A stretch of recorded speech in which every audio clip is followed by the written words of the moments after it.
नमस्कार बच्चों, आपका स्वागत है। मैं हूँ पीसी वर्मा और आज हम देखेंगे विश्व युद्ध की कहानी। दो विश्व युद्धों के बीच अर्थात ये समय है आपका 1914 के बाद का समय, जिसमें विश्व युद्ध हुआ था और फिर 1918 जब हुआ, विश्व युद्ध खत्म हुए और उस समय पे उसके बाद की कहानी हम देखेंगे कि क्या हुआ था विश्व के इतिहास में। जर्मनी में नाजीवाद आया और दूसरा विश्व युद्ध हुआ। किस प्रकार से उसकी पूरी पृष्ठभूमि लिखी गई, किस प्रकार के घटनाक्रम हुए जिसके कारण विश्व युद्ध की स्थिति बन गई पूरी दुनिया में। हमने पहले देखा था कि पहले विश्व युद्ध जब हुआ था 1914 में ये प्रारंभ हुआ था और जब ये विश्व युद्ध चला तो उस समय पे बहुत सारे परिवर्तन पूरी दुनिया में आए और इन सब का प्रभाव आने वाले समय में पड़ा। हमने देखा था विश्व युद्ध कैसे हुआ था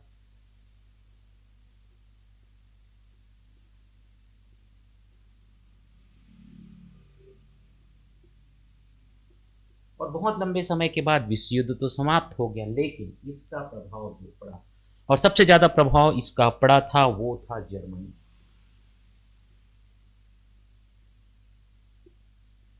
और जर्मनी के साथ एक संधि हुई थी, वार्साई संधि जो हुई थी।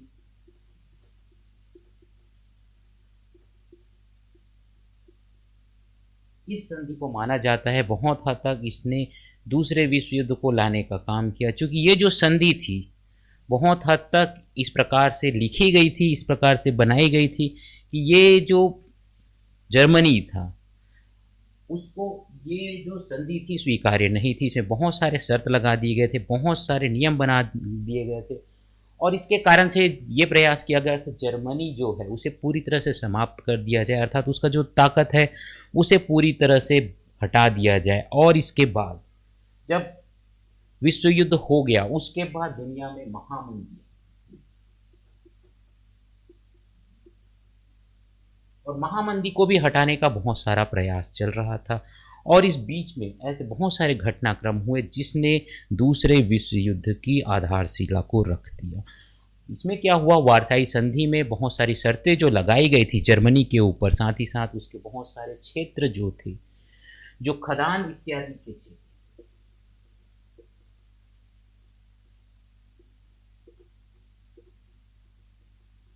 जो खदान वाले क्षेत्र थे वो उनसे ले लिए गए। उन पे बहुत सारा हर्जाना लगाया गया जिससे जर्मनी की हालत बहुत ज़्यादा ख़राब होने लगी। क्योंकि ये संधि इस प्रकार से बनी हुई थी कि इसका पालन करना बहुत आसान नहीं था और जर्मनी वासियों के लिए उनका एक तरह से ये अपमान था, जिसको वो समझते थे कि उनका अपमान था। बहुत सारा जो साम्राज्य था, बहुत सारे स्थानों पे जो राजशाही तंत्र थे वो धीरे से खत्म हो गए थे, अलग प्रकार के तंत्र आ गए थे। रूस जो था, रूस में साम्यवादी शासन आ गया था और अमेरिका जो था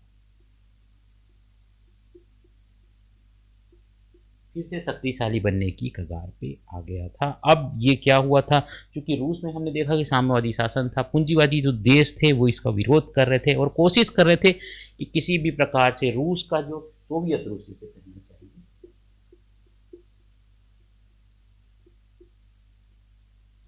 रूस का पूरा क्रियाकलाप जो है वो नीचे आ जाए, अर्थात इस प्रकार का अलग अलग तरीके के प्रकरण बन रहे थे। और 1919 के बाद से लेकर जो समय था अर्थात विश्व युद्ध प्रारंभ होने के समय तक, अर्थात सन 1939-40 के आसपास का तक का समय हम देखेंगे इसमें कि क्या क्या हुआ। क्योंकि इस समय पे लोगों के बीच में एकजुटता नहीं थी, अलग अलग देशों की अलग अलग स्थिति थी और अपने आधार पे वो काम करते थे। तो इस समय पे बहुत सारे कारण इस प्रकार के पैदा हुए जिससे विचारधारा जो था और सामाजिक जो लोगों का आपस में सोच था, तकनीक का इस समय बहुत ज़्यादा विकास हुआ था।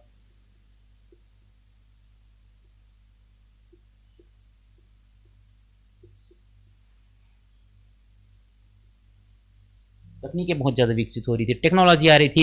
एक चीज़ बनने के बाद निश्चित तौर पे आपने देखा होगा उसके साथ साथ अन्य चीज़ों की तकनीक भी विकसित होती जाती है और इस प्रकार से तकनीक विकसित हो रही थी, अधिक अच्छे से अच्छे चीज़ें मिल रही थी।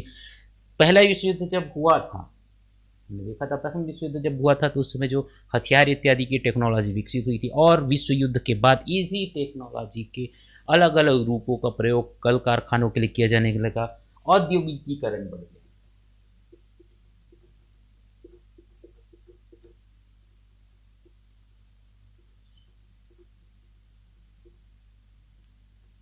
प्रौद्योगिकीकरण बढ़ने का अर्थ आप समझ सकते हैं कि बहुत सारा इस प्रकार का चीज़ें बनने लगी, तरीके निकाले जाने लगे जिससे अधिक से अधिक उन्हें फ़ायदा हो, मनुष्यों को अधिक से अधिक लाभ हो सके। बहुत सारे देशों में उदारवादी संविधान बने और सरकारें बने, लेकिन ज़्यादातर जगह ये हुआ कि हर जगह भ्रष्टाचार हावी रहा। बहुत सारी जगहों पे, चूँकि उस समय पे पूरे तरीके से लोकतंत्र नहीं आया था, साम्यवादी था, उदारवादी तरीका चल रहा था, उदारवादी तरीके से लोग काम कर रहे थे और इसी के बीच में फांसीवाद और नाजीवाद का उदय हुआ। फांसीवाद, नाजीवाद था क्या? तो जो कई देश थे, तो उदारवाद विरोधी आंदोलन भी यूरोप जो था, यूरोप में बहुत सारी जगहों पे उदारवादी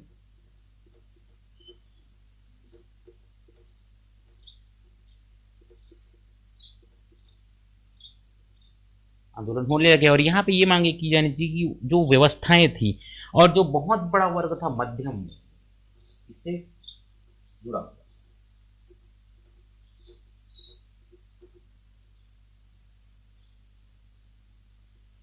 क्योंकि मध्यम वर्ग में इस प्रकार के लोग आते हैं जैसे छोटे मध्यम किसान हुए, दुकानदार हुए, जो कि अपना आय चलाते हैं, छोटी दुकान इत्यादि होती है, छोटे उद्योगपति, व्यवसायी, जो उदारवादी आंदोलन का समर्थन करते थे। और जो नीतियाँ होती थी इनका, जो कुल तौर पे घाटा बहुत ज़्यादा हो रहा था इनका, और ये जो उदारवादी आंदोलन है उसका विरोध कर रहे थे, क्योंकि इस प्रकार से माहौल हो गया था कि ये जो पूंजीपति हैं वो सारी पूंजी को अपने पास समेट कर रखना चाहते हैं, और जो मध्यम वर्ग था उनकी ये कोशिश थी कि किसी भी प्रकार से इस प्रकार की स्थिति आ जाए कि उनको इससे लाभ हो।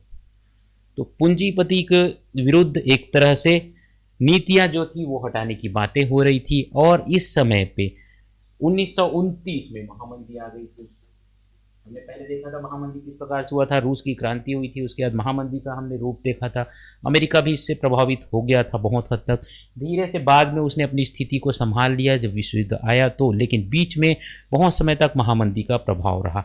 अब जब महामंदी आ गया था, जो दुनिया के दो देश थे जहाँ, जो कि जर्मनी के ऊपर विभिन्न प्रकार के नियम लगा रहे थे, दूसरे देश कमजोर थे।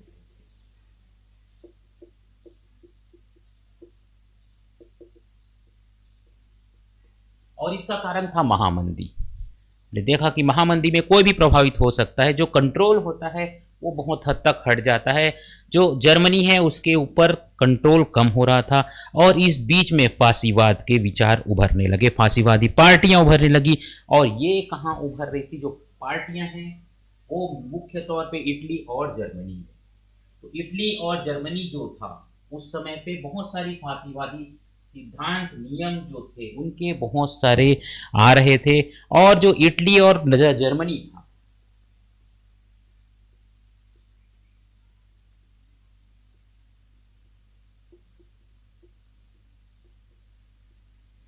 और फांसीवादियों का जो सिद्धांत था, जो उनकी बातें थी, ये कई प्रकार के थे, अलग अलग तरह के विचारधाराएं थी, लेकिन जो मुख्य तौर पे जो आपस में समान बातें थी वो थी सबसे पहली बात राष्ट्रवादिता। राष्ट्रवादिता होने से अर्थ ये है कि वे अधिक से अधिक राष्ट्रवादी थे, उनको अपने देश के अलावा और कोई चीज नहीं दिखाई देता था। अति राष्ट्रवादिता था, अति राष्ट्रवादिता तो अच्छी बात है, लेकिन अति राष्ट्रवादिता होना बहुत अच्छी बात नहीं मानी जा सकती है। क्योंकि अति राष्ट्रवादिता एक इस प्रकार का प्रभाव है कि व्यक्ति जो होता है अपने राष्ट्र को ही सर्वोपरि मानने लगता है, और देश के लिए उनके प्रति बहुत ज़्यादा भावनाएं बढ़ाई जाती हैं, जिससे ये लगता है कि उनके देश के अलावा और कुछ भी नहीं है, और जो बहुसंख्यक समुदाय है उसको राष्ट्र के बराबर मान लिया जाता है। इस प्रकार की भावनाएं आती है, और इसमें सैन्यवाद,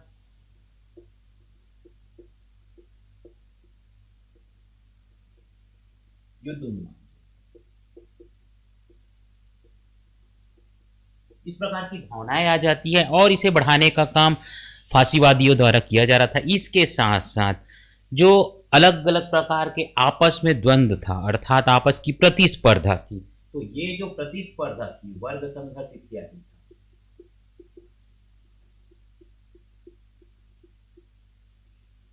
जो आपस में उनके बीच द्वंद्व होता था, अर्थात आपस में जो विचारों का एक तरह से साझा नहीं हो सकता था, प्रतिस्पर्धा जो नहीं हो सकती थी, अर्थात एक हद तक इस प्रकार से सभी संघर्ष को हटाना चाहते थे। और संघर्ष यदि हट गए, किसी भी प्रकार से आपस में विवाद नहीं है, अगर विवाद नहीं है तो निश्चित तौर पे लोगों के बीच एकमति होगी और विवाद खत्म कर।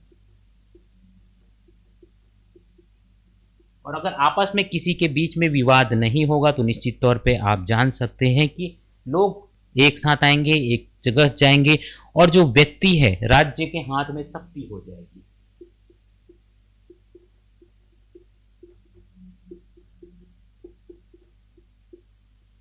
अब ये क्या करेंगे, राज्य के हाथ में शक्ति है, विवाद नहीं है लोगों के बीच में, तो इस प्रकार की स्थिति आने पर कुल मिलाकर पूरी जो जनता है वो बातों को मानेगी और इस प्रकार की स्थिति पैदा की जाएगी कि राज्य को वो ज़्यादा चैलेंज ना दे सकें और राज्य के चीज़ों में हस्तक्षेप ना कर सके।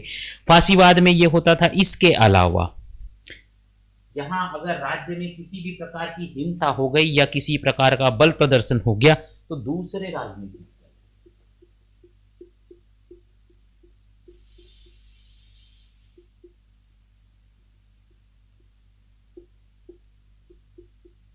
को हटाने के लिए बल का प्रयोग करना और साथ ही साथ अन्य तरीकों का प्रयोग कर अन्य विचारों और अन्य बातों को हटाने की कोशिश इसमें की जाती थी। इसके अलावा ये लोकतंत्र के विरोधी,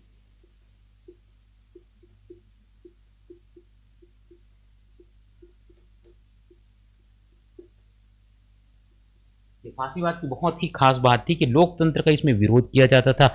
फांसीवादी ये सोचते थे कि जो लोकतंत्र है, यदि उसमें चुनाव प्रक्रिया हो गई और साथ ही साथ नागरिक स्वतंत्रता और अधिकार दिए गए तो ये सभी समस्याओं के हल होने में रोक लगा देगा। और यदि एक व्यक्ति एक पार्टी का अर्थात तानाशाह है,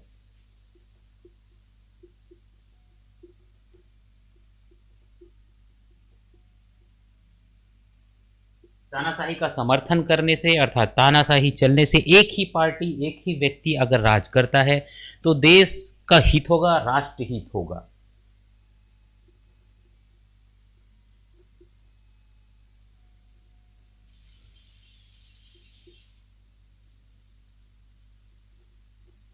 एक व्यक्ति का शासन होना बहुत आवश्यक है, ये माना जाता था। और ये जो तरीके हैं, इस प्रकार के तरीके इसमें लिए जाते थे कि एक व्यक्ति का शासन तो हो गया, वहां पे लोगों की विचारधारा खत्म हो गई, वर्ग संघर्ष खत्म हो गया, लोगों के बीच युद्ध उन्माद पैदा किया जाएगा। और इसके अलावा पारंपरिक मूल्य जैसे हैं, पुराने मूल्य अर्थात जिसे हम कह सकते हैं जो नियम कानून जो होते हैं, जो चले आ रहे हैं हमेशा से, अर्थात रूढ़िवादिता, एक तरह से कहना चाहिए रूढ़िवादिता को बढ़ावा दिया जाता है।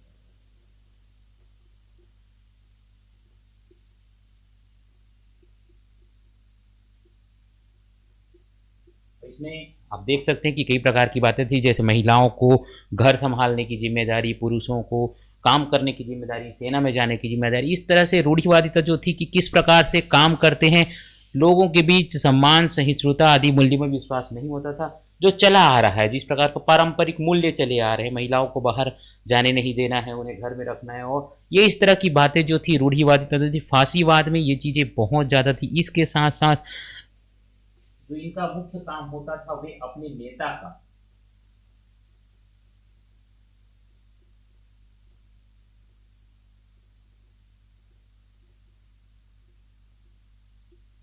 नेता का प्रचार प्रसार करते थे, व्यक्ति का प्रचार प्रसार करते थे। अर्थात जो आपने देखा होगा जो अभी यहाँ पे जो नियम कानून होते हैं, अलग अलग प्रकार के पार्टी के जो एजेंडे होते हैं वो प्रचारित किए जाते हैं कि हमारी पार्टी का एजेंडा क्या है, लेकिन यहाँ पे प्रचारित होता था अपने नेताओं का एजेंडा, उनके नेता जो थे, और उनके लिए निरंतर लोगों को प्रेरित किया जाता था कि किस प्रकार से इस आंदोलन में अपनी आस्था रखें, किस प्रकार से अपना सहयोग दें। और साथ ही साथ मीडिया जो है,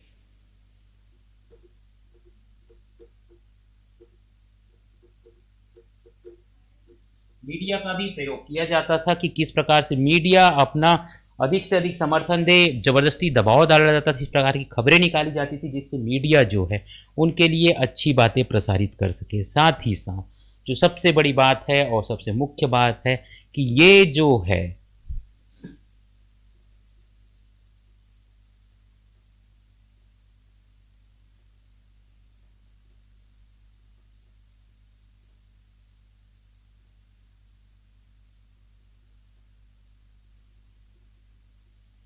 अपने नस्ल को सर्वश्रेष्ठ बताना, अर्थात ये बताना कि दुनिया में सबसे सर्वश्रेष्ठ वही है। और इसी के आधार पर जो फांसीवाद है वो बहुत हद तक बढ़ा। और इटली में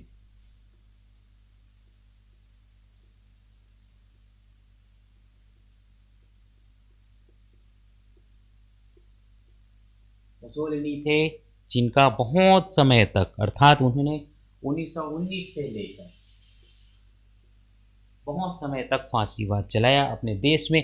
और इस प्रकार के नियमों को उन्होंने बढ़ावा दिया, जिसके कारण जो वहाँ पे एक चुनाव भी हुआ था 1921-22 में, इस समय पे उनको सफलता नहीं मिली, साम्यवादियों और समाजवादियों को बहुमत मिला। लेकिन फिर से 1922 में मुसोलिनी ने अपने पूरे प्रचार प्रसार को बहुत ज़्यादा बढ़ावा दिया और इसके बाद इटली के राजा और अन्य लोगों ने मुसोलिनी को आमंत्रित किया कि वो अपनी सरकार बनाए। और इसके बाद फिर हर जगह मुसोलिनी ने सभी चीज़ों को अपने नियंत्रण में ले लिया और धीरे धीरे इसी के आधार पे काम करने लगे।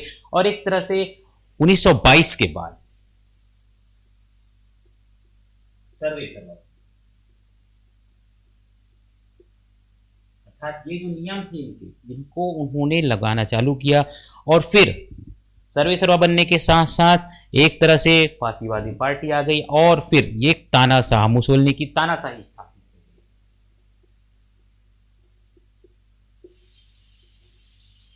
तो ये तो था इटली में क्या हुआ हमने देखा।